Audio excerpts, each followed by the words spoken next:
I'm ready. Yo, look at that. Getting ready before the timer's up. It's a first. First time for everything. Timer was also an hour late, but We're 20 minutes late, but a minute early on the timer, so it's the little victories that we will take. What's up, gentlemen? What is up? What is up? All right. I'm ready. You ready? yep. Oh, you know what? Just so I know to pull that up when we get there. Hello, what is up, and welcome to episode 385 of the Center Ring Esports podcast. 15 episodes left, but that doesn't mean that this isn't going to be the best episode ever, because we have a CSGO major to recap, ladies and gentlemen, and it did not let us down, as well as Yikes of the Week and e-news, as always.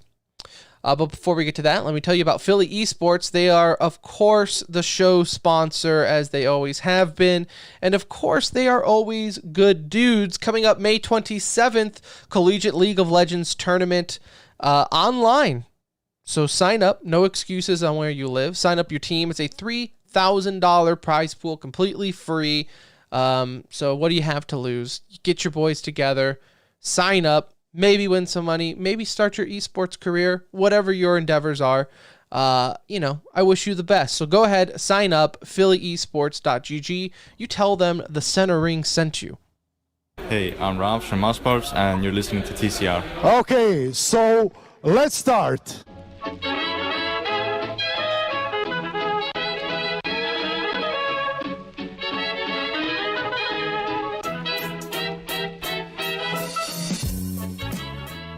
Hello, everybody. Hello, everyone in chat. How's it going?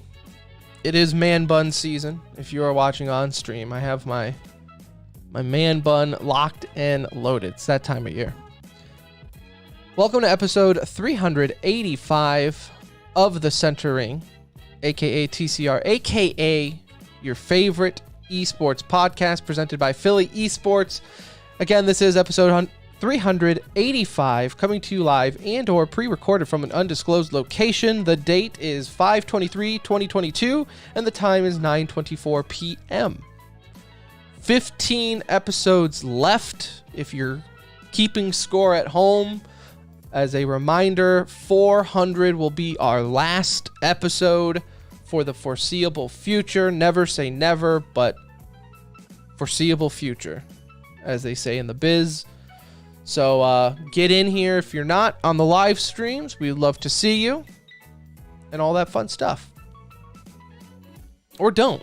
It really won't affect the decision at all. So unless you're like Bill Gates and you just drop that fat donation, then maybe. But unless if you're not, well, then we would just enjoy your company. My name is Tim. I'll be your captain for this journey into esports. And alongside me, as always, is my best friend, my brown friend. It's Anuj. What's up? Bro, even if we didn't announce retirement coming up here in 15 episodes, my major pick'em locks would tell me that it's also time to go at this point. Like, I'm a veteran superstar that's just playing a little too long, is what it felt like after this weekend. You've lost the touch. First time I did not get a diamond coin in a handful of majors, and so that's a little unsettling. And look, I'm glad they gave me gold. Probably deserved a silver or bronze after that performance. The fact but that we'll you take and it. I leave with the same coin, I feel is not fair. Sometimes you got to pass that torch. And I did much better than you. And I'm still walking away. Everyone gets a trophy, Anuj. That's the issue with this generation. But not everybody gets the diamond coin. No, and I definitely deserved it. But Navi sucks ass. And Okay, we can't say choked. much better. You got one more right on both stages than me. That's not much better. That is better, though. Two more. Let's Total. relax. One on each stage is what we'll call it. In the instead land two more. in the land of pick'ems, that's a landslide victory. I would say they were both gold, actually. They were both gold attempts in their eyes. Before we get started, I just want to do a continuation of a couple episodes ago for our DreamHack Dallas survival guide. For those of you going, first off, 2-week warning. We're 2 weeks out till DreamHack Dallas. Cannot wait. I'm already practicing the setup to see if everything's going to work the way I want it to work. So very excited. One little note we forgot to mention, and that is if you are going, just prepare for your group of friends to all change their mind at the last possible moment and decide that they want to go. Because that's exactly what happened to Anuj and I. And the listeners of the show probably know this already. Anuj, I definitely know you know this. I'm a planner. I like to run the ship, and especially when it comes to DreamHack, this is not like some whim moment, like, hey guys, let's go and just fly by the seat of our pants, that type of thing. Like, no, we plan this out months, like almost a year in advance. As soon as they announce it, we're like sending the text messages out. We're lighting the signal to see who is going to go to DreamHack this year. So when those tickets go on sale, boom, we buy them all. And this year is a little light for whatever reason. Old group of friends, people grow up, they separate, whatever. But this year, our gaming crew, Anuj, told us, I can't do this year. I don't want to do this year. No. Now, 2 weeks out, what happens? We sold out all of the tickets that we had, and we need extra. We went from a shaky 4-man crew. We thought one was shaky, which we literally found out moments ago that he's bailing out, which kind of to be expected. But so we were pretty much down to we were going as a 3-man crew, the smallest crew we've ever went to with DreamHack, which just is a sign that we're getting old. I think that's really what it is. Like, like in the end, towards the end of Saving Private Ryan, when they're all old and they just got all their dead buddies around them, and you're the last veteran alive, like type of thing, like your old war buddy, your old war vets, and you're the last one to go. I feel like we're at that point with DreamHack, but then just like zombies coming from the apocalypse, all of our friends rise from the dead, and 2 weeks away go, you know what? I'm in. This sounds fun. We have a bunch of non-committal friends, is the problem. Right? They all wanted to go from the start. None of them wanted to commit to going. They didn't want to commit that early. Then it became, oh, well, y'all already bought your tickets. Oh, you already booked your seat. Well, Tim and I thought in advance, right? We bought an extra ticket anyway because we're good friends like that. We were like, you know what? Let's buy an extra ticket. If nobody wants to go, more leg room and arm room for us big boys, right? Then had a back out. Then had another back out. We filled this roster up nicely. So we went down from 4 back up to 7. Feel like that's a pretty sizable crew. We're all sitting right next to each other. We didn't have to worry about somebody buying a late ticket, and I'm glad it worked out. I mean, it's fun to game with your friends. It's annoying to have to try and convince your friends to game. Right. We all game every single night with each other. So it's like, it's not like these are like long-term friends that we got to fly in town. No, I talk to you idiots every single day. We play from like 8 p.m. to 1 a.m. on the weekends. Like, this is not a sneaking up type of moment. Like, okay, and I knew it was like the closer you get, the hype gets a little bit more hype, and you start hearing it more, and then they want to do it, and you're like, all right, let's get this going. Like, you got to get the ticket now. We got to book your seat now and get near us. And if we have to move where we're sitting to get all in the same area, at worst case scenario, and just. But look, we have risen from the dead here, I feel. I felt like it was full crew again. Going to be a little bit lackluster with the crew that we had, in the sense that it was just small. Still fun, but a smaller Still fun, but it wouldn't have been the same as it's been in years past, right? When we have 10 people deep, and it's just different, right? When it's a smaller crew. So now I'm pretty stoked that we have a full group going, and hopefully we get to see some of y'all's beautiful faces there, at least, one last time before the show ends. So it'd be cool to see some of y'all. I know a couple of y'all have already mentioned that you're going. Yeah, we do have a good amount of listeners going, so I'm super excited to meet you all. So there's that. 2 weeks out, DreamHack, can't wait. Anuj, before we continue on in the show, because I know you'd want me to tell you, turn down your mic just a smidge. Your mic sometimes has a mind of its own and likes to turn itself up. I've never once changed the setting. I know you don't. I know. And I believe you. Anyone who has ever worked any type of audio on a computer, Windows just likes to... Okay, how is this? Okay, that sounds good. And now I will turn you up on my end. I went down 20%. Okay, perfect. That sounds beautiful. Your voice sounds magical. It doesn't sound hot anymore. Does it sound like it did last time? I liked last time. Yes.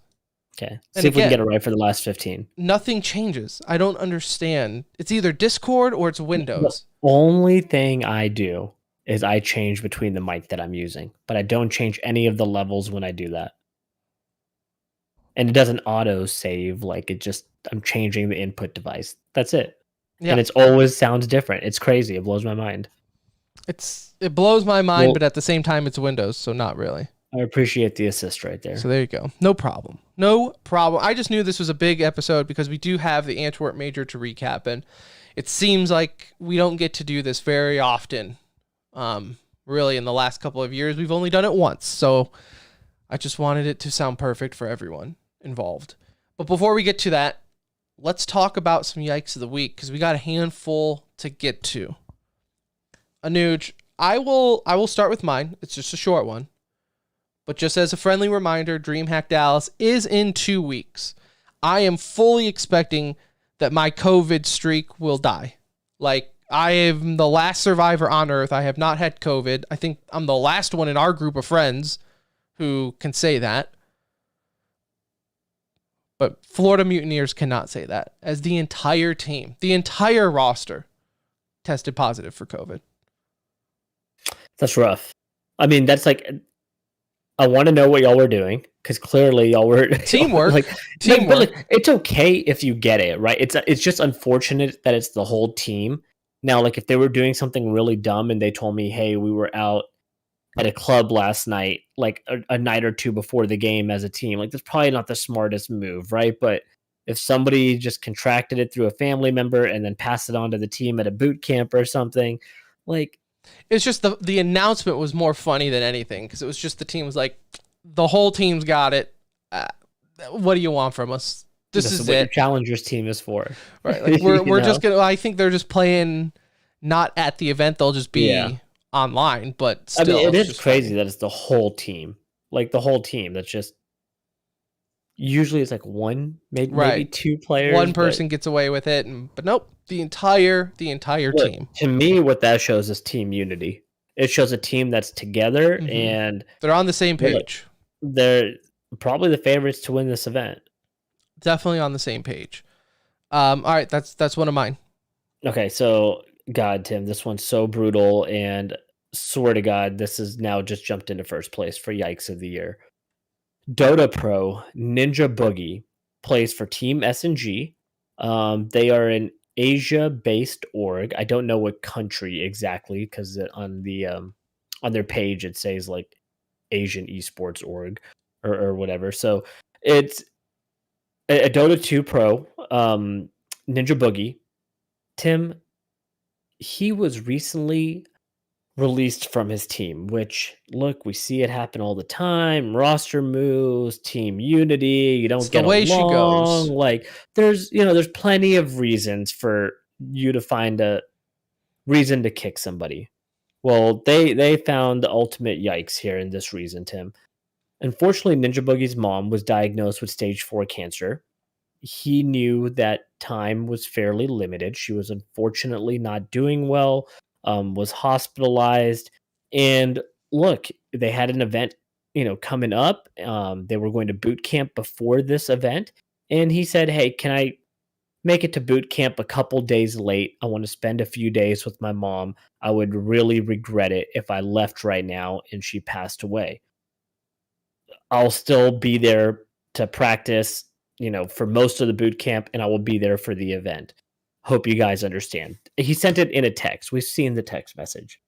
Well, Tim, not more than a couple days later, he gets notified that he is being released from the org, and the reasons that he was given was that they don't feel like he would be all there, and it would mess with his like mental psyche, thus hindering his performance in the event. And so rather than working with him and being understanding and being a freaking human being, they released him. And that is, to me, the shittiest.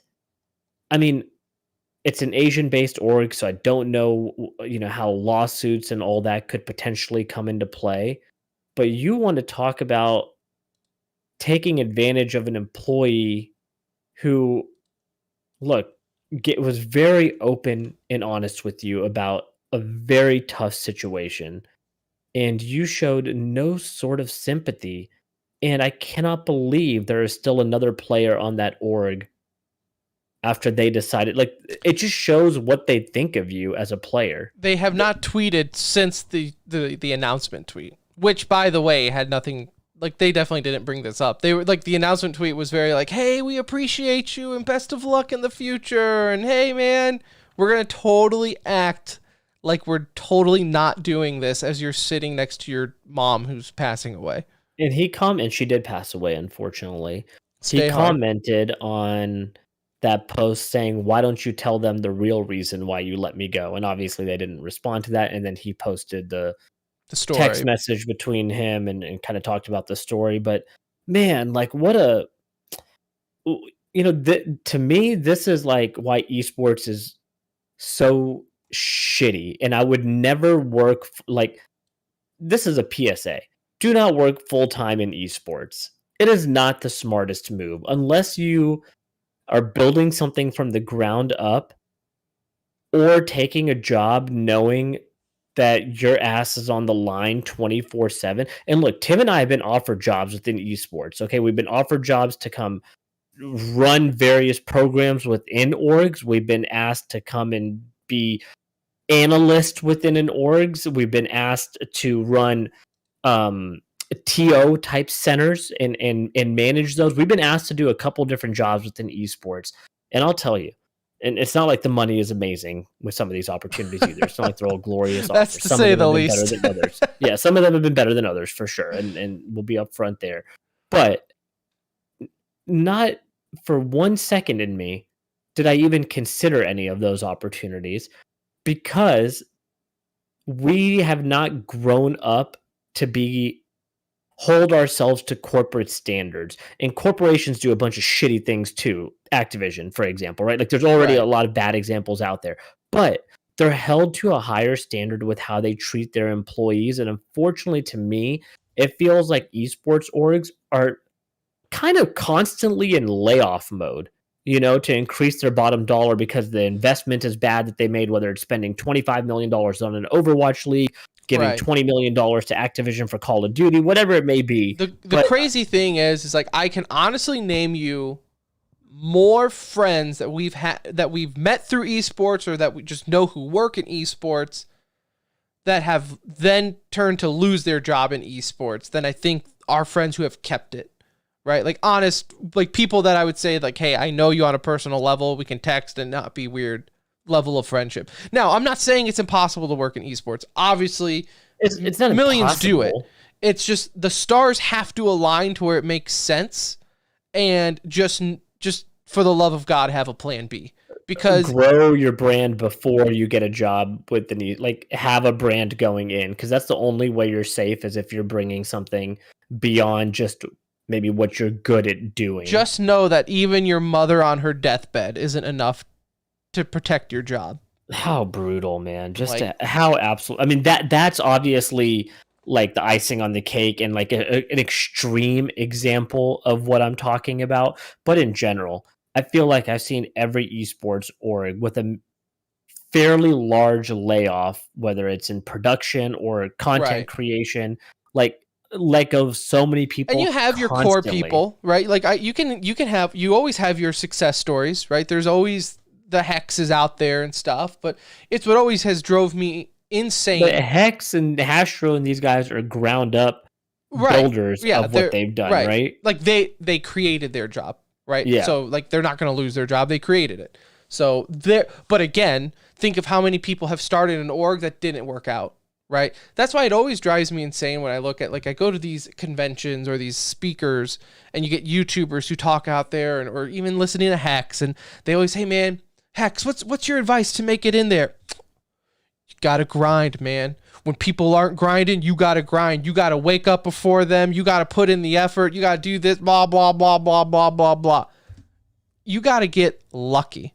That's what you got to get. The grind and the work ethic will help, right? Create your own luck. The grind and the work ethic is required, but there's a sense of, there is a aspect of luck tied to it, right? And like, again, Hex is a 1 in a million story, right? What he's been able to do is unmatched in the game. It just does not happen. What FaZe was able to do, what Envy is currently doing. Like, if you want to do what FaZe do, just break the law. Get away with it. But either way, FaZe is now a partner with Disney. Right. So it's working. And so those are like 1 in a million kind of success stories. I think if you're just getting your feet wet into the industry and trying to take what you would consider a corporate job within esports, like, your ass is just always on the line, it feels like. And that's the vibe that I get. That's not the case for everyone. I get that. But I've seen more people let go than I've seen older stay. With family, our situations are, disclaimer, very different from most people getting into esports. Like, they're like a 20-year-old kid with nothing to lose in that sense, right? But still very volatile and hard to make a living out of it. We have kids. Hard to make a living when you're constantly looking for a job. We have kids and wives that we've married up to, so we can't risk anything. We have to provide something. There is no plan B in that department. So, it just blows my mind. I mean, this again is an extreme example, and gosh, I hope this org loses their spot in the Dota Pro League for this. I mean, it's that bad. To me, it's that egregious that you would let somebody go in that situation. And hell, you could have even benched him temporarily. Like, hey, you know what? We don't want you to play this event because we don't think your head is in the right space. The show goes on. The show goes on. We got to keep playing, but you got your spot when you're ready. Yeah, like, take some time. Like, that would have been the approach they could have taken if they were that worried about his performance at this event. But I mean, brutal way to go out for him. I hope he finds another team, but I hope this team also suffers some consequences for what they did. Speaking of suffering consequences, Anuj, a Fortnite player known as the name of Sin. I won't lie to you. I don't know where he ranks on the level. I'm going to call him Fortnite player because I don't know where he ranks on the level of relevancies and pros, right? He's good enough to qualify for FNCS. Right. He has qualified for the grand finals, so he's good enough there. The issue here. Now, some say this is the most esportsy thing you can do. But on Twitter, there's a video. I would play the audio, but it's pretty much all unplayable. He plays an audio or a video of him showing off his gun collection, which, as gun people, I will say, pretty nice collection. He's got a handful of guns, I would say. A handful of cheap looking shotguns and rifles. Nothing. I was watching that video a couple of times to see what he had. But he has number-wise, he's got a lot of them. He's got a lot of them. Right. I will say, as a gun person, treat your guns well. Let's not just have them sitting on walls, right? They're quite expensive. Why don't you put them in a case, hang them up? Anyways, that's I digress. Anuj, in this video, as he's showing off the guns, he says, yo, look at this. I have this in case of some zombie apocalypse. Okay, all funny, haha. And then he goes, You're going to not say this other word, I'm assuming. Or, right? I'm from Detroit, so I can say it, but I choose not to. Thank you. I appreciate that. We got 15 left. 15 left. Can we make it without saying the N-word? He says openly, he goes, and then he says, or if there is a N-word outbreak, it has been a while since we had a casual N-bomb dropped in the world of esports. And this was a big one. It just, and again, I don't know from a level. Now, he's not saying it in an offensive way. He was just saying if it happened. This is the best part, and I would almost... He was so confident in his not apology, I would almost have to accept it. Because he then goes to tweet out. Now, by the way, he has deleted his Twitter since. So, there's that. But he goes, I don't know why everyone's so upset. It's not like I said I would do it. I said if there was a zombie apocalypse or an N-word outbreak, if, like his emphasis on, guys, I never said I would do it. I said if this happens. Like it's all more placing the blame on black people. Like if they did it, well then yeah, of course I would shoot them. Like that would be their fault, you know? Like what? Like what is going on? I don't even I feel bad giving him attention. This piece of trash human being just needs to be deleted from the scene. And did my camera just shut off? As you said, deleted from the scene, your camera died.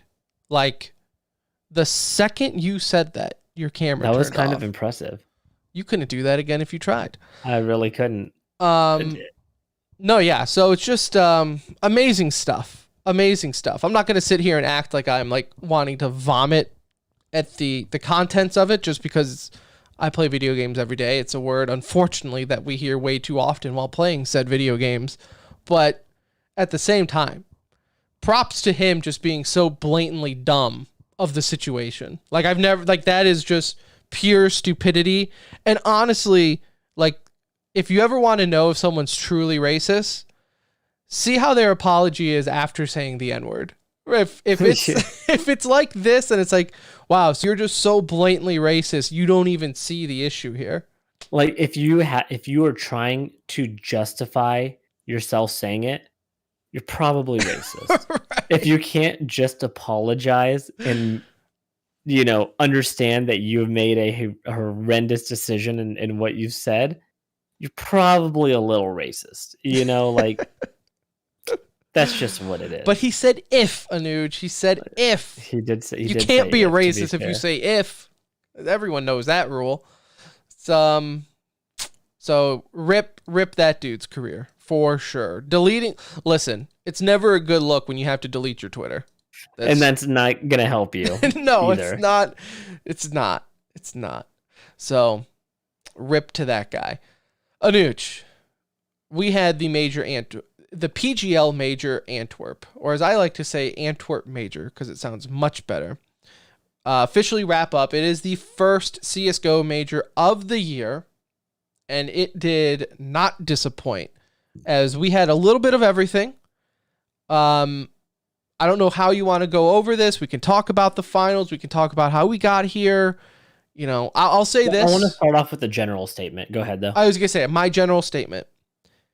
It's been so long since watching an esport with a live crowd. Like at a live event where you hear the crowd, you hear that slight... And no knock on COD events. We've seen it in COD. I was going to say, we've seen it in COD. No knock on COD, though. It's different. I'm talking...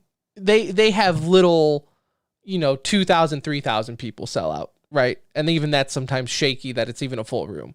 This is a stadium of what looked like to be upwards to 10,000 people. Like I would like to see the attendance there at the Antwerp Arena, whatever it's called, because definitely a different feel. It's just such a different, and I've been to a CSGO major before in Columbus.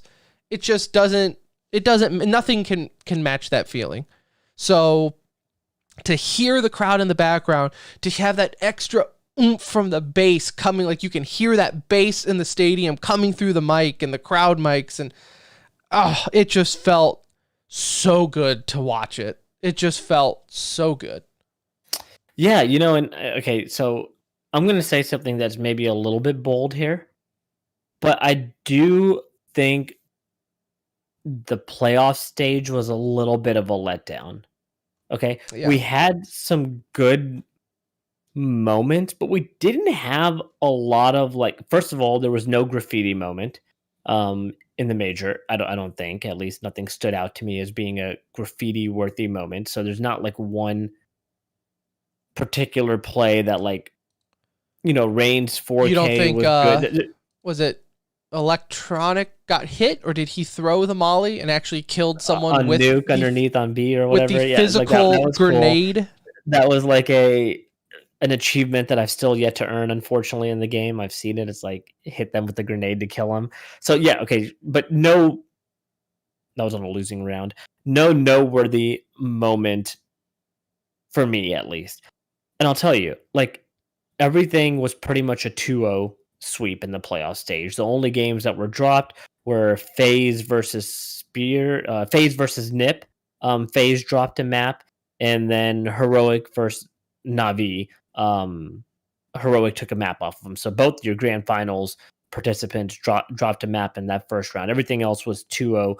Most of the games were actually not close scoreline wise either. A bunch of like 16-8, 16-10 kind of games throughout the quarterfinals. Some, obviously we had The Spirit and FaZe were pretty close, but yeah, the Spirit and FaZe matches were all pretty close, and then obviously Navi took one to OT. But that felt like a weird game on Inferno where it was a blowout for the first half for FaZe, a blowout for Navi on the second half, and then a little bit of a lackluster OT, if you ask right. me. So, but I do think that's an unfortunate byproduct of just how the majors are set up, and because when it comes to the champion stage, you have to do bracket play, right? Like, there's just no way.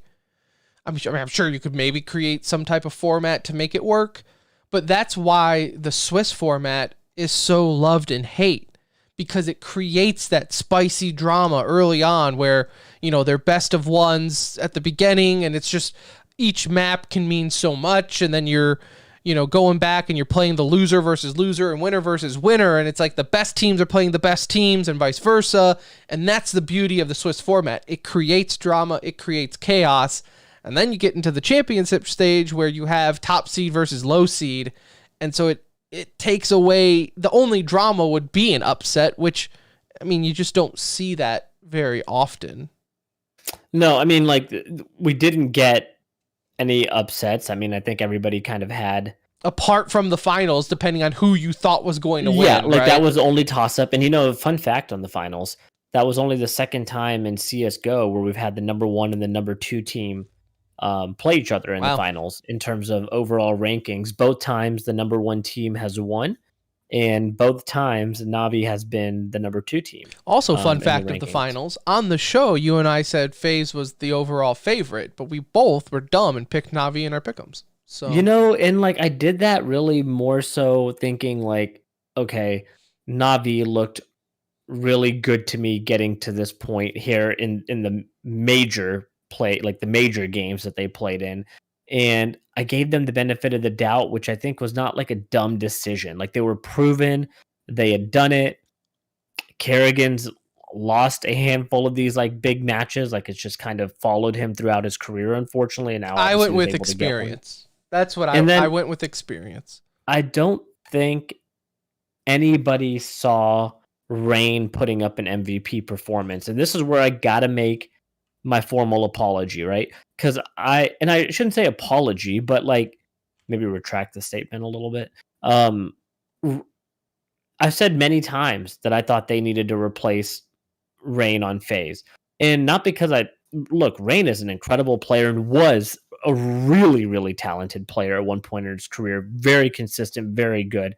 But like he had fallen off a little bit, and he had been there for several of the rosters that hadn't worked out, right? He was there for the Coldzera timeframe. He was there for the Nico timeframe where that didn't work out. He was there when Guardian and them, were all there. And like he was the only kind of remaining link. And so I thought that should be the next person that you eventually change. He put on a performance for the ages. It was one of the best major performances we have ever seen. And I still think like that's more of an anomaly than it's not going to be the norm that Rain is the best player on this team. But what I think it does show is look, when you have a Rops and a Twist, and you have a build a comfort level, you also have like a confidence boost playing with players like that, right? Like they're so young and so talented, and Brokey as well. Like you probably feel pretty comfortable playing the game, and it looks like it's done that for him. And I'm very happy for him, and proud of FaZe for accomplishing what they have, and finally getting over that hurdle. But like I was wrong, is what it comes down to. The guy was the reason they were able to 2-0 Navi in the finals. I think we see this sometimes happen too, not just in CS, but where that new roster is so new, they're not like frustrated. The expectations are low. They're not overthinking it. They're just going out and playing and using their skill to their advantage. Like they're just going out to play Counter-Strike. Now I'm sure obviously there's IGL, there's thought that's going into it, but you just see it with these new rosters sometimes where it's like they catch fire at such the right moment early on, and then we'll see them eventually drop off because they'll start having a down period and the roster turmoil and personalities will clash and just the natural growth of a roster, right? It's nearly impossible to have a true dynasty. It's so rare to see in esports to have that year-long, we might have a major or 2 majors in a row dynasty, but to have that type of SK Fnatic dynasty, right? Like it's very, very not common.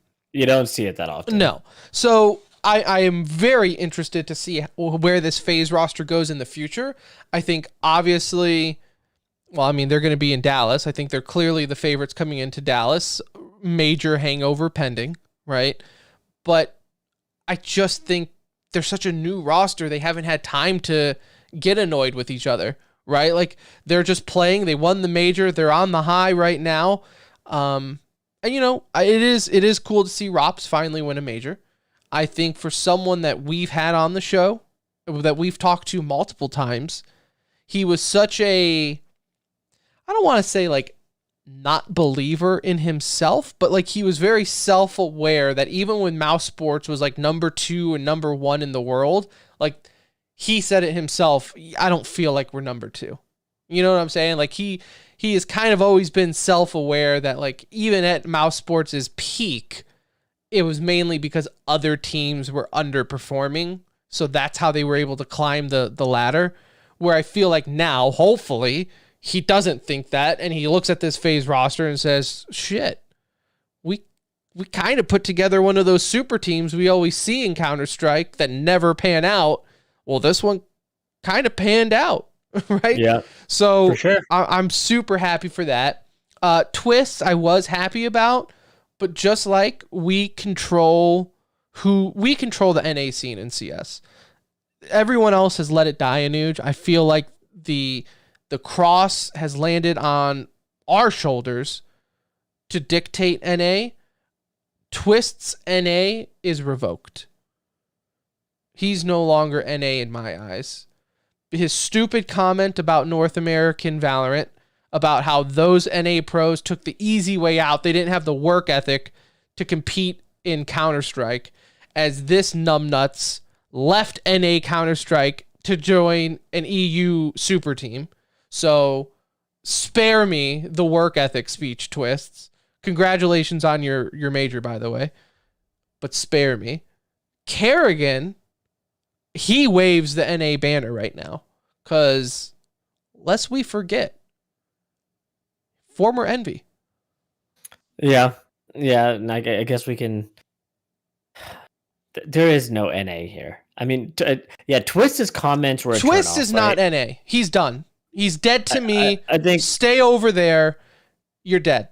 You're dead. His comments came across as like very ignorant in the situation. So like, stupid. Like I don't understand how a guy who has been on very shitty rosters, and even this FaZe clan, while he's been on the roster, has been deemed bad, like underperforming. To say they don't have work ethic is so ignorant to think like he could just join Valorant right now and just be ungodly, win every event, hard carry any team he's on because it's just so easy to be in Valorant. No, I'm not saying one game is harder than the other. That's not what I'm saying. But I'm just saying for one pro to say that about a fellow pro is just really especially dumb. in a situation where it's like tier 2 and tier 3 CS, we mocked ESL and these guys for how they killed it off, So Right. like what were a lot of them supposed to do? They don't have a work ethic in what job?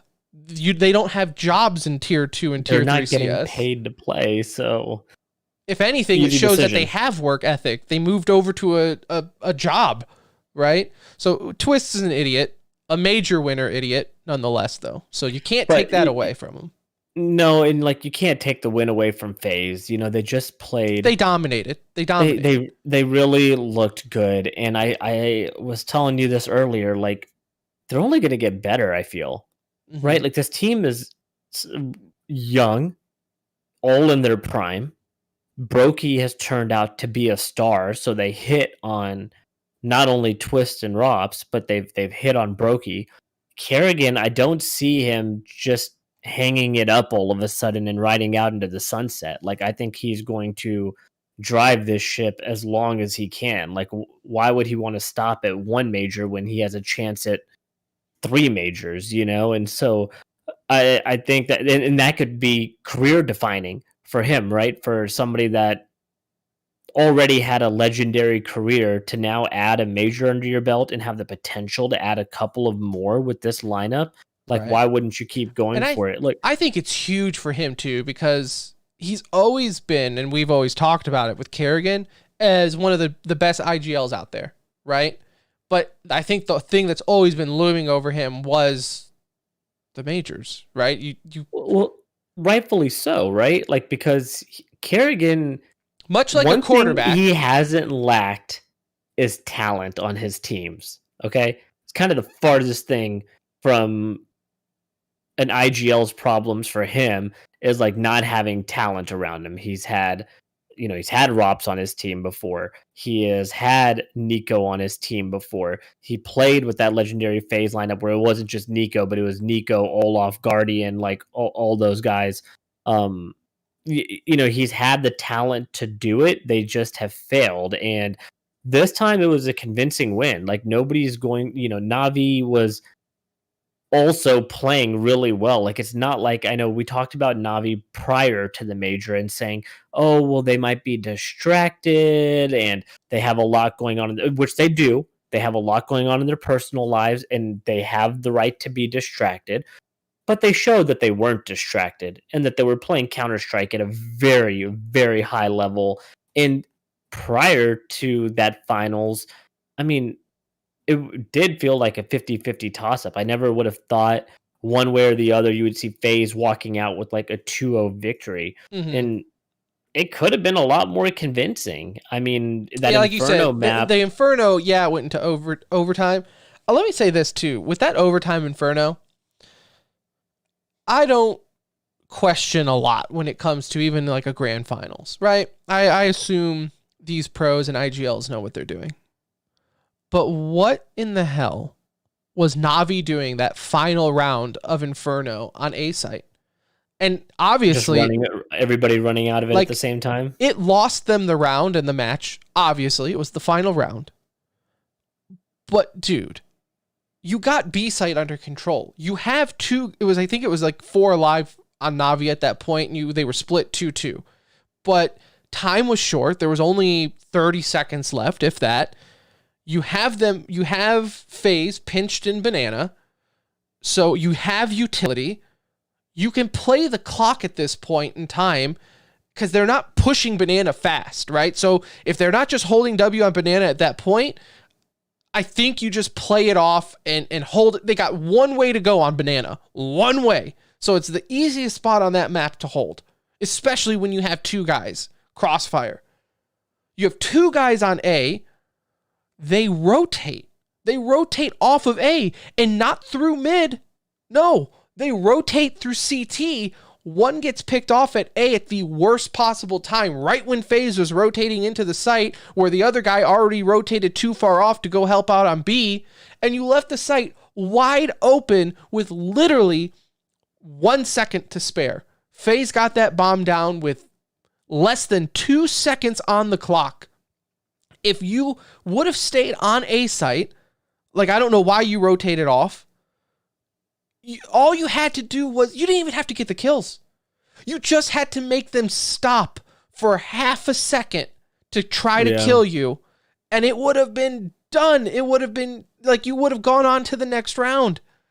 But to do that, I just felt like that was Na'Vi panicking a little bit. Like, oh my God, it's in the grand finals and we're in OT, rotate. And it's like, that killed me. That moment killed but me. it's also like hard for me to believe they lost their composure, because like they obviously It was a bad call. had to compose themselves to like get to that moment, right? They didn't deserve that match though. Like, they were clearly outclassed from the start of the game. There was about 11 rounds there where I think it was 9-2 at one point, and they just didn't look like they had their head in the game and ready to go. Like, whether they thought we are the better team and this is, we're going to be able to take it to them, or if FaZe was really that much better. I expect to see this matchup a handful of times throughout this year.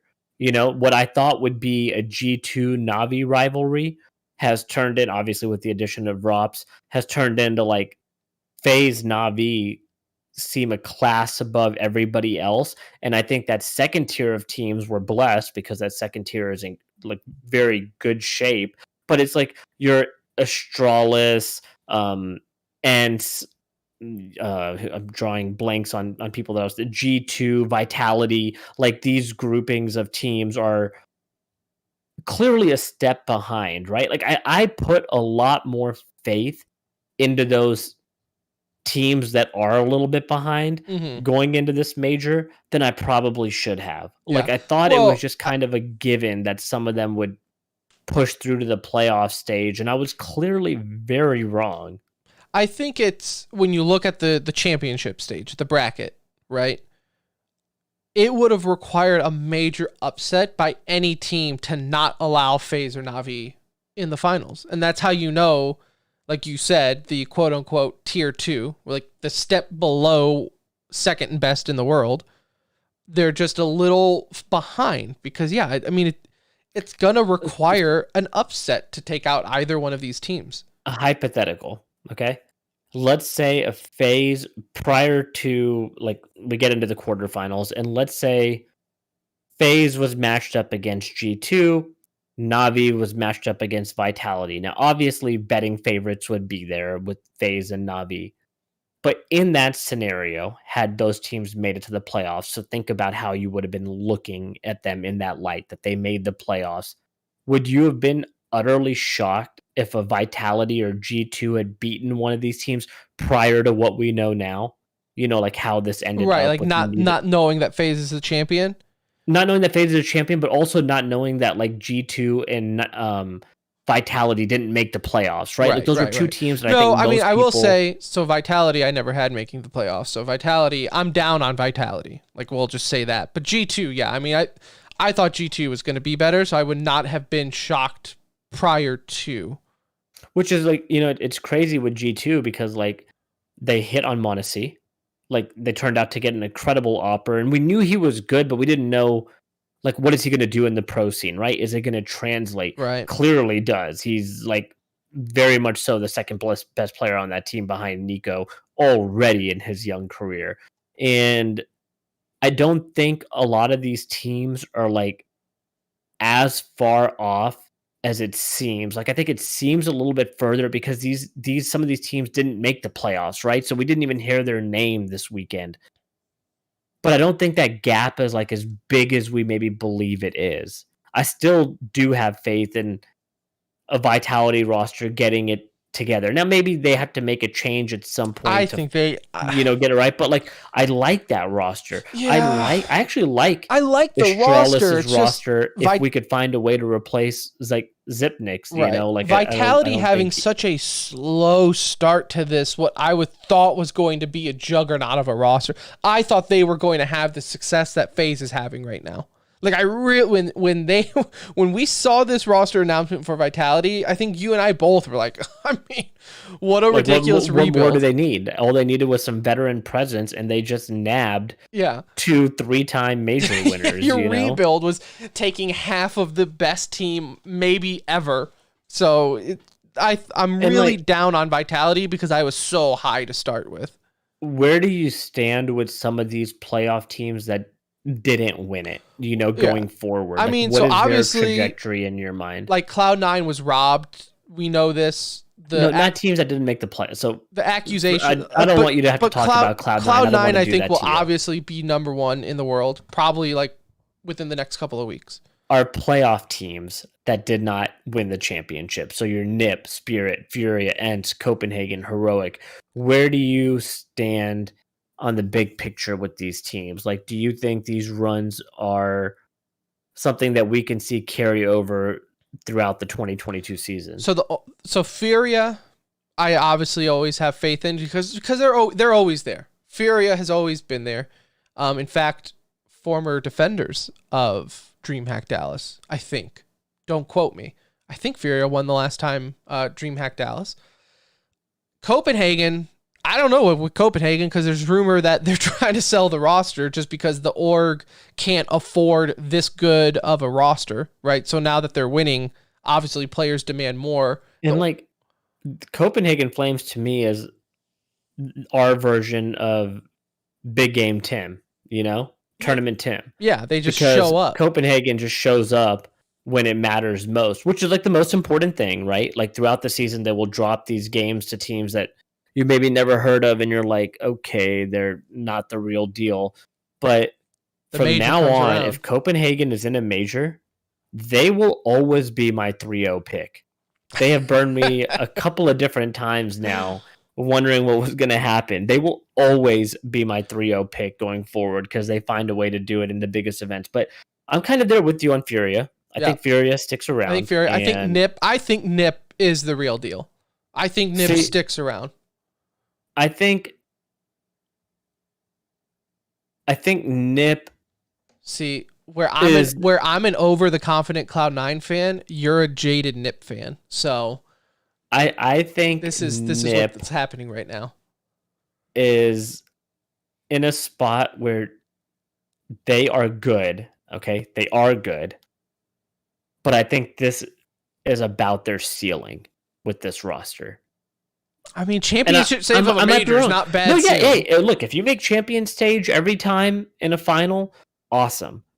But I think if you're NIP, that might not be the end game for you. Like, you might be thinking championships, right? Like, I don't know. Maybe that has changed. It's been a long time. Like, in Counter-Strike years, this is like the Cowboys winning the Super Bowl in the 90s and still saying we're the best team in the league. Like, that those times have passed for NIP as an org. But they obviously are willing to put in the money because they have Device sitting on the bench right now. And that's one thing there is like Samwise asks in the chat, he's worried about his Astralis boys. Where do they go from here?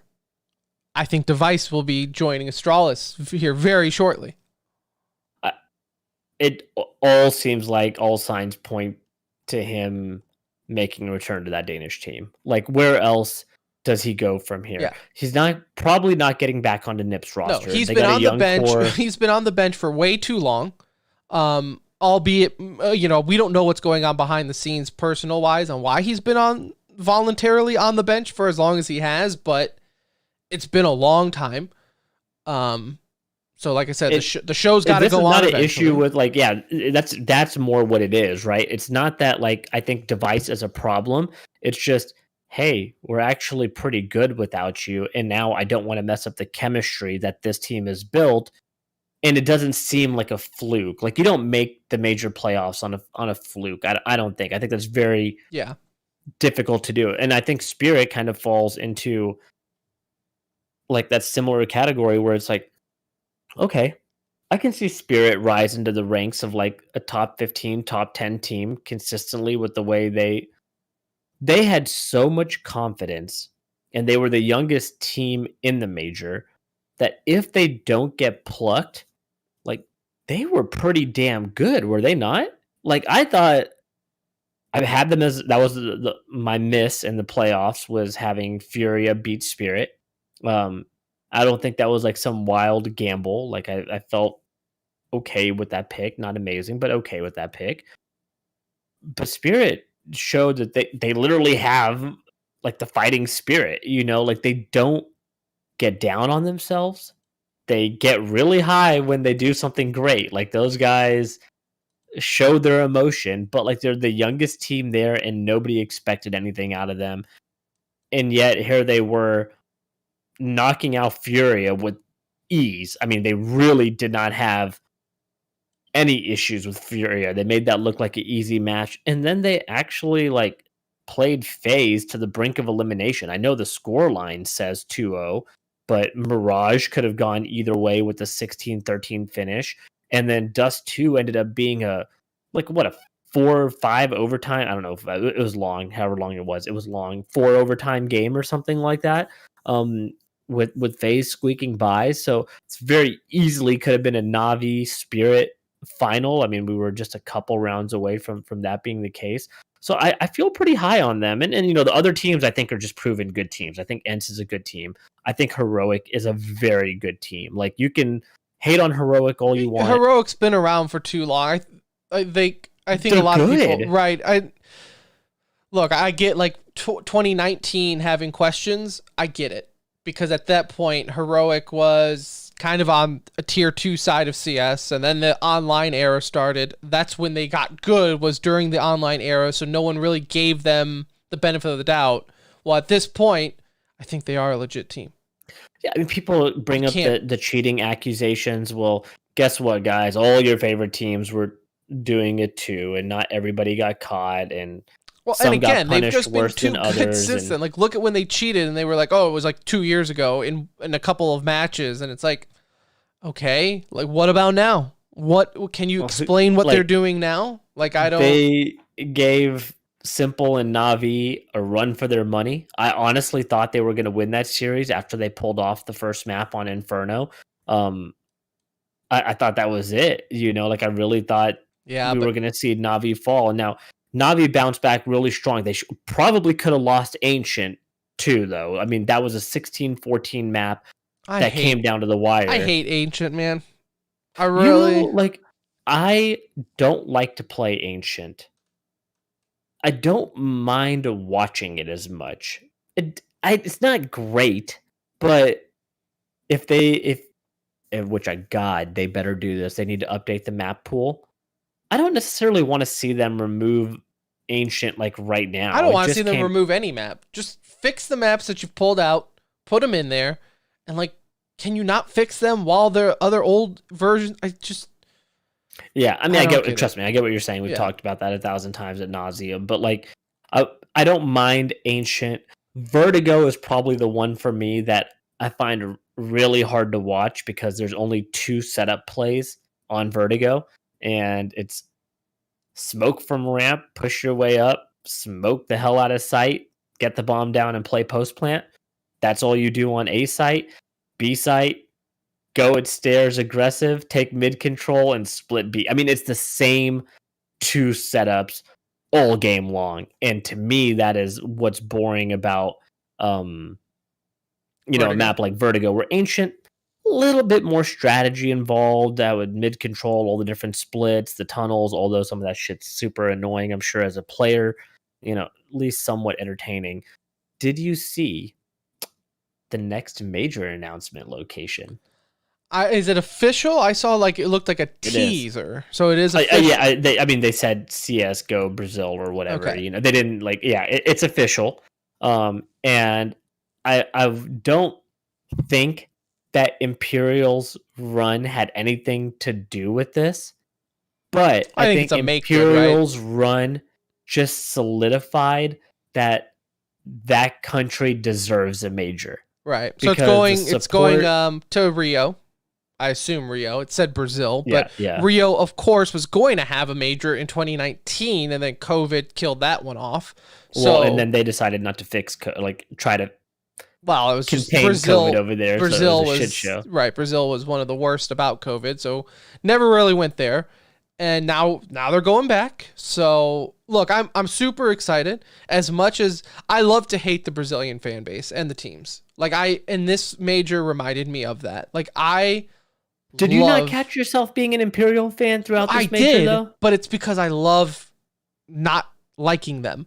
I missed having that rivalry, that enemy, because NA in Brazil, I would almost put for a little bit was more important to me than NA EU, because people when Brazil was number one, right, it was more meaningful to have that rivalry, right? So I sometimes get that same vibe. So yes, I was rooting for Imperial because obviously, overrated Fallen and everything like that. But I do miss the obnoxious fan base, the obnoxious players, the crazy ass plays, the hype that it brings. I do love it, and it makes me hate them. But just know that it's coming. It's coming from a place of love. I think that's going to be one of the most insane. Someone will die. We've had to date. Someone will die. That's going to be. I mean, think of. I thought this crowd was fairly tame. I've seen better. It wasn't bad, but relatively tame. Brazil is going to be through the roof. It's going to be Australia on crack. They're going to take a keyboard and put it right in the middle of the arena and put someone's head on it. Just like they did that soccer game where they cut the ref's head off. They're just going to... It's going to be They're going to take Kerrigan's head and just spike it on a keyboard. They drove the numbers for this major. Between Gauls, what's the name? Gauls? I don't know if I'm pronouncing it right. Sure. Between Gauls, that streamer, he had 700K watching him at one point, during some of the Brazilian matches. Yeah, they'll blow up for sure. It's gonna be crazy. It's gonna be crazy, and I'm glad they. You just hope they did that. Yeah, let's get, because I think this major had 3 Brazilian teams in it, so we got to get that again for Rio, and it will be incredible. We get a taste of Brazil here in a couple of weeks because Imperial will be at DreamHack Dallas. Remind me, I'm gonna email them for an interview. I want to get Fallen. We got 15 episodes left. We got to get as many people on. I want to get Fallen again. We've had them before. For those of you that are listening right now, if you go look at the DreamHack Dallas,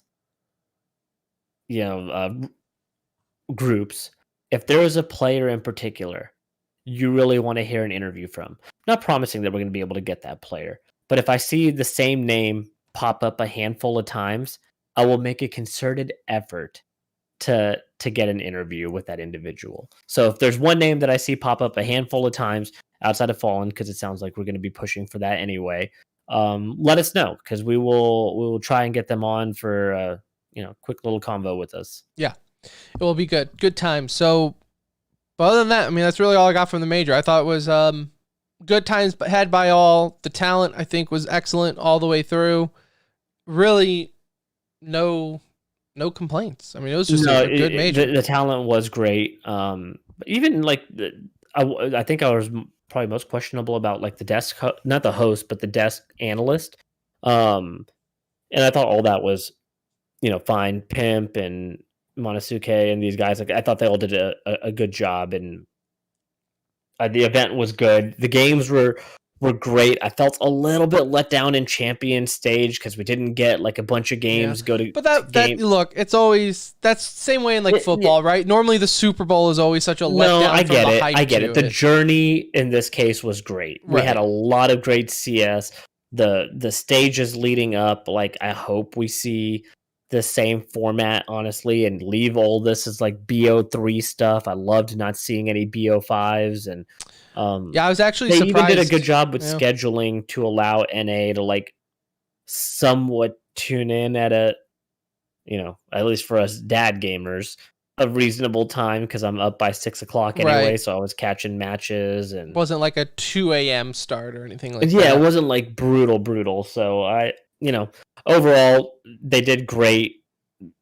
PGL really should not get another major until they learn how to run audio on their side and kind of clean up some of this stuff. I thought PGL was probably the least impressive part about this major, but overall, ESL is getting the next one, right? So Yeah. They got all that. PGL just has a tough time with audio, man. This is the second time now. Like, dude, one time Freya spoke and I could barely hear her, and I turned up my volume. Biggest mistake of my life, because when they switched it back to the game, oh my god, my eardrums blew out. And you know how loud I have my shit. You already have your shit loud. And Freya, I could not even hear her, so I like notched it up, and then it went to the game. I literally thought I was having an aneurysm. It was that loud. PGL can contact me because everyone knows I'm an audio Nazi when it comes to that stuff. So I will. Other than that, they did a good job, but the audio issues throughout were a little annoying. Well, ESL, I believe, has the next one. So they have Saudi blood money. So we should have a perfect setup. No excuses for No excuses. No excuses. That Prince is going to just kill a few more people. Bam, bam. Awesome event. Did you catch yourself watching first-person streams at all? First-person streams? Like watching the stream from the perspective of a particular player? I didn't know we could do that. I thought that was on PGL's site, was it not? Oh, maybe. I don't know. I thought it was. I did not do it myself. I was just curious. Majority of this was on my phone or on the TV. I'm a Twitch TV guy. I don't see during work. First of all, I gotta tell you this too. I didn't watch it on Twitch one bit. Not for 1 minute did I watch on Twitch. Everything I watched was on YouTube. Yeah, so I also watched most of it on YouTube because A, I just like their quality more, but B, the quality is so much better. Yeah. Like, to me, it's like I can put YouTube on 1080p, and I swear to you, I barely break 720 most of the time when it's like streaming. On YouTube, I can put it on 1440, and I know I'm getting that resolution throughout. Plus, the ability to pause a game. Yeah, the pause and rewind is kind of a beautiful thing. Like, pause otherwise, it, I would really miss skip the desk a lot. BS, get back in the match, miss a cool. Yeah, no. We've always said YouTube is definitely better for the player, the video player and features there. Literally everything else Twitch is better for, but from a visual but like the most important thing for you, and like I don't care about Twitch chat and shit like that. Like none of that getting the bits or whatever. I care about our chat. chat. You care about what? I care about our chat. That being said, 15 episodes left to 400. After 400, we'll still come on and stream. Right now, we multi-stream on Twitch and YouTube to appease both people. One of those will be dead to us after this because it's easier picking one over the other. So I know we actually get quite a bit of... I think we get more people involved on YouTube chat than we do Twitch chat. So FYI, we'll let you know which one we go with. But just if you like one or the other, this is the chance. Tell us now, or forever hold your peace. In these last 15 episodes. I don't know if you saw it, like Doc was at the Mavs game last night. Yes, I did. Yep. You know, that was kind of a perk of his visit because he came to meet with us, and he's pushing us hard for the YouTube game. You know, like he's telling us like that's where we need to focus. We gave him some tickets courtside to the Mavs to go watch that game, and he enjoyed it. You know, him and Hex. So you guys are welcome. But yeah, I mean, Doc and these guys. Actually, the only downside holding me back from going on YouTube because Doc really wants to play with us is you don't want to get confused for Tim the Tatman. I wouldn't be able to stomach 5 minutes playing with Tim the Tatman or Courage. I would rather not have a career than have to play with them. And I'm just going to come out here and say it. That's not true. They would take the payday so if I insufferable. Told you could go play with them. If I told you right now I was going to pay you like they're getting paid. I would have to like chug like 5 Red Bulls to get onto their energy level. Like I just couldn't. I can't even watch Doc half the time because he always plays with them. And I'm like, please unban him, Twitch. Cut it. So also we can't ever get our sub button working on Twitch. So there's that too. So I don't. That's true. You know, whatever. But either way, getting back to the major, awesome. Can't wait for the next one. That's that. That's my final thought. You think FaZe goes back to back for your too early prediction? Whew, that is a very early prediction. But I mean, nothing would tell me otherwise right now, right? I would say it's hard to see them getting worse. Like my too early prediction, it would be again either Navi or FaZe. Like I don't see any team between now and the next one doing it. So yeah, I guess my too early is no one on this event other than Navi would make me think it, but that finals does not give me confidence in Navi. I would have loved to see that rematch this in 2 weeks. I know. That's a good segue. I would have really enjoyed to see them go back at it and see how that played out, because that would have given us a little bit of more of a sense of, was FaZe that much better, or did right? Well, let's get into have an off night, so we'll see. Let's get into some e-news and news. As the first thing on here, IEM Dallas, the groups have been announced. Go check them out. The big takeaway here, though, is Navi and Entropic cannot attend the event due to visa issues. So that does suck. We don't get that FaZe Navi rematch, or the possibility of it. We do get Big and Movie Star riders, which they're no Navi, but I'll take Big. And Movie Star riders also played really well in the RMR stages. They're good. Well, I'm not upset about it. It can't be too bad. We still got FaZe, Astralis, Vitality, G2, Ents, Furia, Liquid, Cloud9, NIP. It's still going to be an incredible event. Imperial, we're still doing okay, but yes, it hurts a little bit. It hurts. I would have loved to see Simple.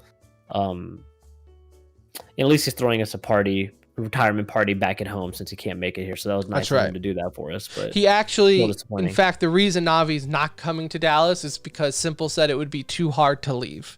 So he just decided, it'd be too hard to see us. Yeah, he couldn't say goodbye, so it's just easier if he just didn't. Do you remember that one time I asked him 36 times for an interview, and then he finally said yes?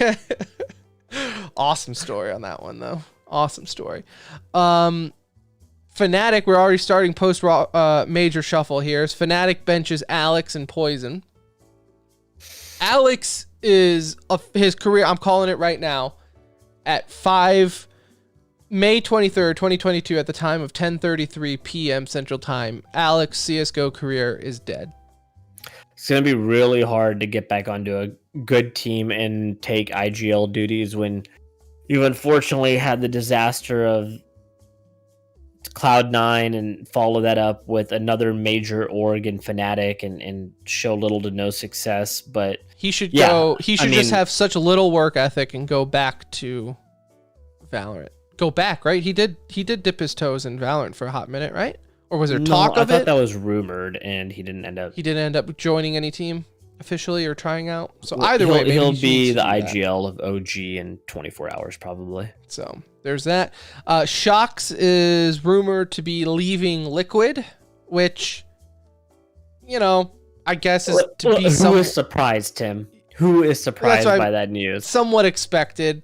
It was never. It never seemed like the right fit, anyway. Where is Shox a good fit nowadays?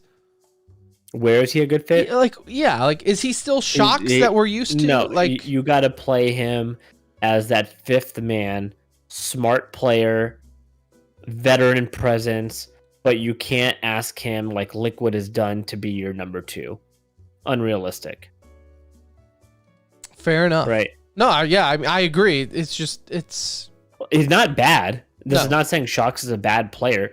Shox has been in the game forever, and I think you got to redefine what you want him to do and use his smarts versus relying only on his skill at this point in his career. Still has skill, just not going to be at the same level. So if you're Liquid and you were like, oh yeah, we have between Naf, Elige, and Shox, 2 out of these 3 are going to go off every time. It's not the best way to set your team up. So I think Shox will find a home.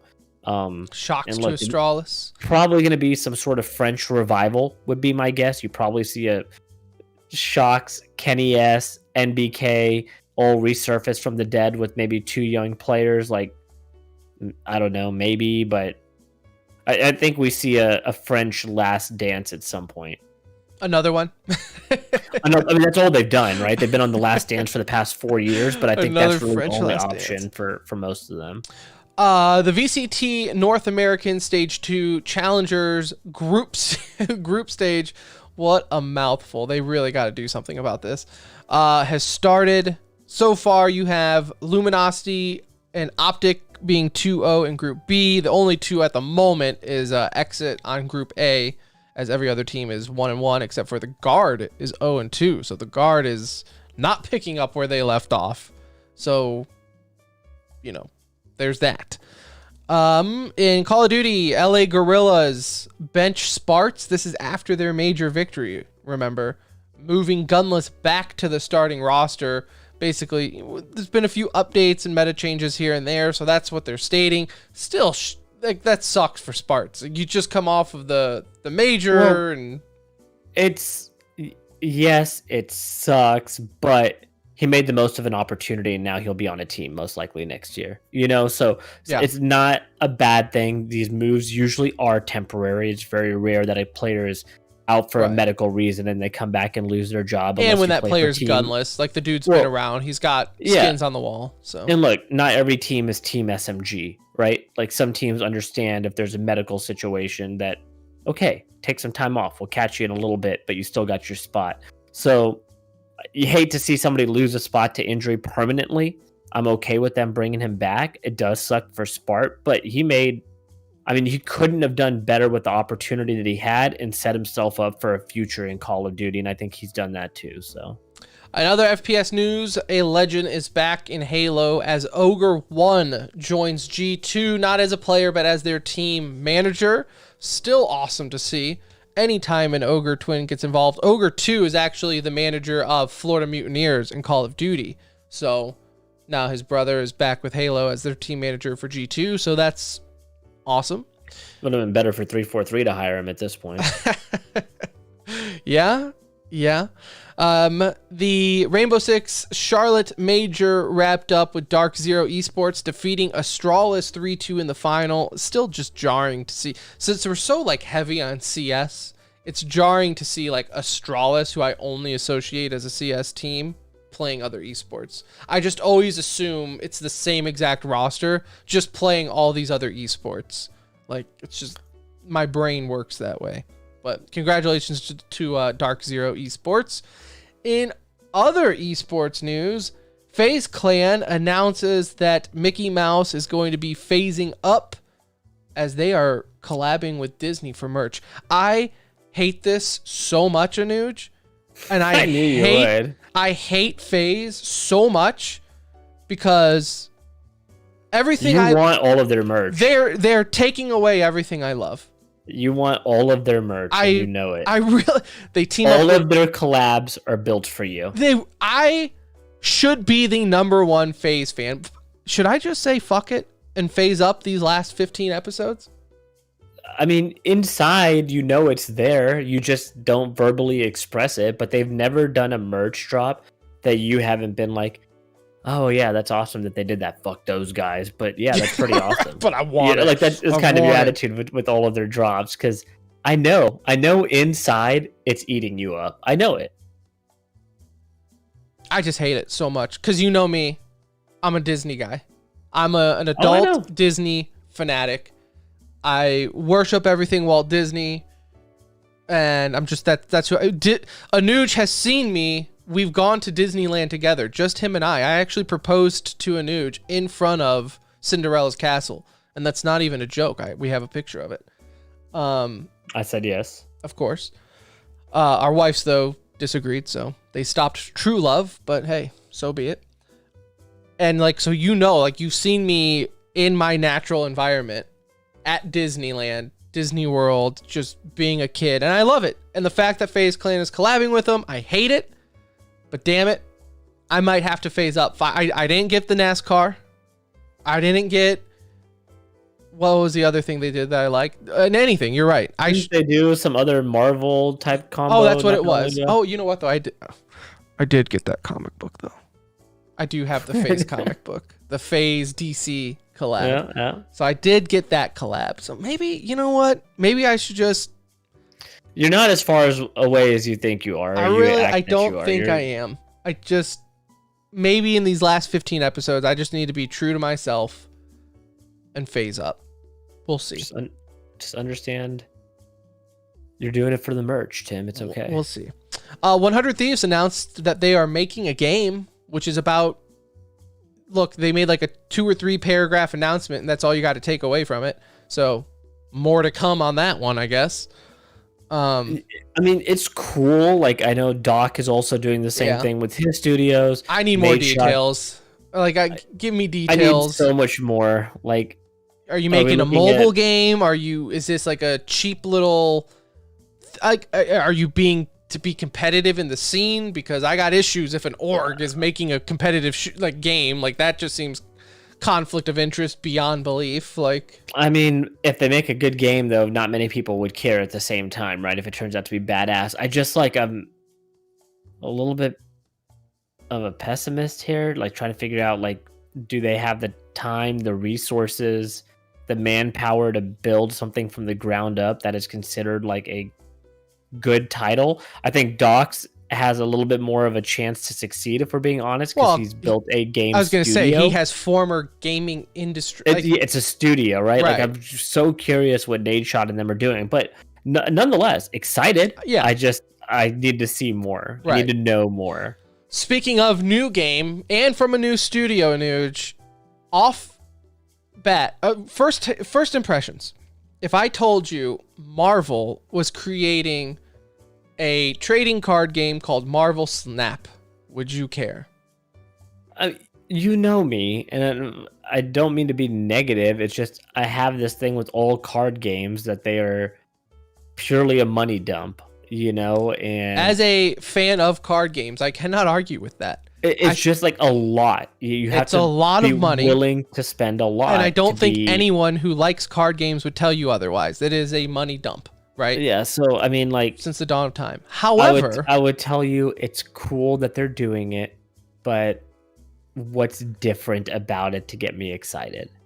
What if I told you, Anuj, that the studio behind this is Second Dinner, who is Ben Brody's studio? Ben Brody being former Blizzard employee who was the lead of Hearthstone.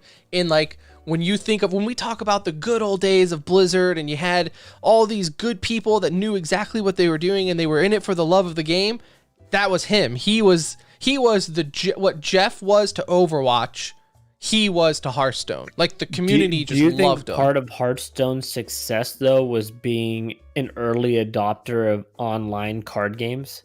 Well, yeah, I mean, I think... Like, I know it's a good game, too, right, but, like, it has its flaws like any other card game. Yeah, any card game's going to have its flaws. But, like, part of that success... Because they didn't do anything other than bring a card game to PC.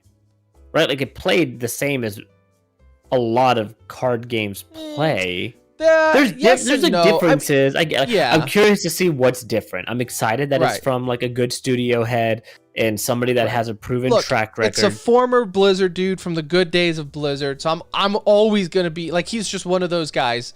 Just like what's the RTS one? Something Yeti? What's it called? Yeah, Frost Giant. There's Frost Giant and there is something Yeti that partnered together. All old. Right. Dreamhaven Studios, I think, like, for like even them, right? Like, I'm not a huge RTS guy anymore, but I will be interested in their game, right? Yeah. Same thing here. I did watch a gameplay. They actually did on their Twitch channel. It's like an hour and a half long gameplay of this, and it does look good. So it's mobile first, and then they're going to create a PC version for it. So that it is for mobile first, but it is different. It's not like your normal. It's almost like a card tile game. Is how I would. It's like your hand is only 12 cards.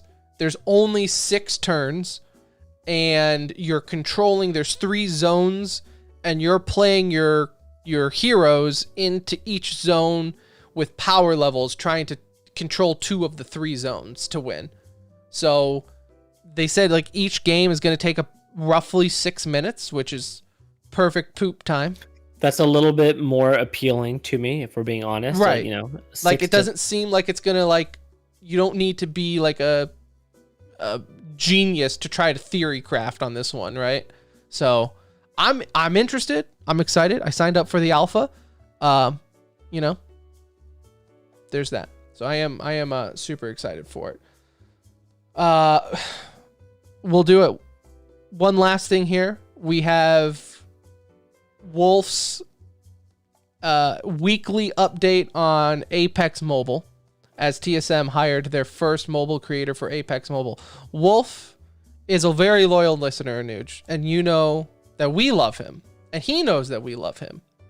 I've never seen someone care so much about Apex Mobile when we've made it very clear that I didn't know it existed. The dedication this man has to the mobile community is second to none. And I find he has made it more difficult for me to hate on mobile because I see how much he loves it and I see how much he loves us, which is awesome, and appreciate all the continued support because this man is I'm just going to assume anyone that interested in mobile gaming has a severe case of IBS. Because that's the only way you're getting me to play that many mobile games if I'm just taking a shit all day, every day. All the time. Because that's the only time I'm on my phone for that amount of time. It took me about 3 seconds to see where that was going. And I realized once I was like, oh, wait a minute. I know what he's talking about. That's the only way you're going to get me on a phone long enough to play an Apex match on my phone. His dedication to the mobile scene has given me a new I was like, okay, they're out there. It's not just the Chinese, It's not just India. We got one, so we will share your news as you break it to us, Mr. Noman Wolf. Right. We'll have our own mobile esports section of e-news. So there you have it. It's the least we can do it took us 385 episodes to acknowledge that yes, people do mobile play games exist. Games on mobile. But hey. We did it. Yeah, can't say we never did. Well, that'll do it, though, for this episode of The Center Ring, episode 385. It's done. It's in the books. Thank you so much for listening. Whether you listened to the whole thing, skipped around, love you all the same. Thank you to Philly Esports for always sponsoring the show. Good dudes. Go check them out. PhillyEsports.gg. Sign up for their tournaments. They're free. Next week, are we having a show? Are you doing a show? Yeah. We'll have to look at the calendar so we can stay on pace for 400. I might be doing a show. You're out of town. I might be doing a show, special guest, TBD, and go from there. So we'll sort that out. But either way, we're always in Discord. So join our Discord. Twitter @TheCentering. Follow us.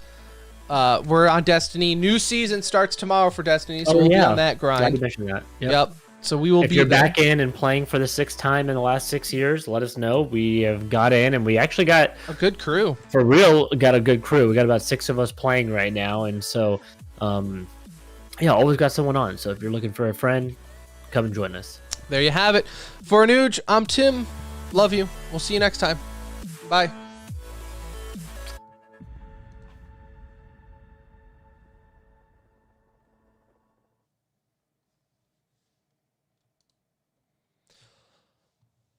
God, I need to close that screen. I meant to bring that up. The fact that it's so bright. All these chumps that spent thousands of dollars on Elgato equipment to make their stream look good. All you had to do was open up Amazon.com and just... I just bought a new USB cable off of Amazon in the middle of this show because this thing keeps on, anytime I move, it's disconnecting constantly. I do not know. My Corsair headset, I've had it for maybe 2 years now. The battery's shot. The battery is shot on this this headset.